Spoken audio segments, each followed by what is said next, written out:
ಎಲ್ಲಾ ತಾಲೂಕುಗಳಲ್ಲಿ ಈ ಆರೋಗ್ಯ ಸಂಚಾರಿ ಘಟಕ ಅಂತ ಆ ಗಾಡಿ ಓಡಾಡುತ್ತೆ.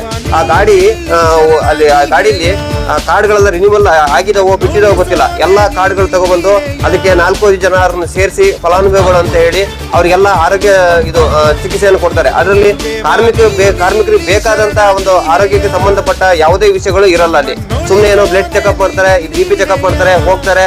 ಅದಾದ್ಮೇಲೆ ಒಂದು ವಾರ 15 ದಿವಸ ಬಿಟ್ಟು ಬಂದ್ಬಿಟ್ಟು ಅದ್ರ ರಿಪೋರ್ಟ್ ಕೊಡ್ತಾರೆ. ಅದೊಂಥರ ATM ಮಿಷನ್ ಆಗ್ಬಿಟ್ಟಿದೆ. ಅದು ಸಂಬಂಧಪಟ್ಟ ಅಧಿಕಾರಿಗಳದ್ದು ಮತ್ತೆ ಏಜೆನ್ಸಿಗಳಿಗೆ ಈ ಆರೋಗ್ಯ ಸಂಚಾರಿ ಆರೋಗ್ಯ ಘಟಕ ಅನ್ನೋದು ಒಂದು ತರ ATM ಮಿಷನ್ ಆಗ್ಬಿಟ್ಟಿದೆ.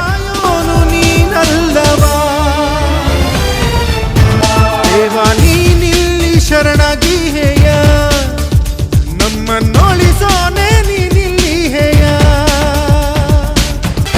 ಜನರ ಕಷ್ಟಕ್ಕೆ ಕರುಗುವ ನೀನು ಕಾಮಧೇನು ಅಲ್ಲವಾ, ಲಂಚ ಅನ್ನೋ ಭೂತದಿಂದ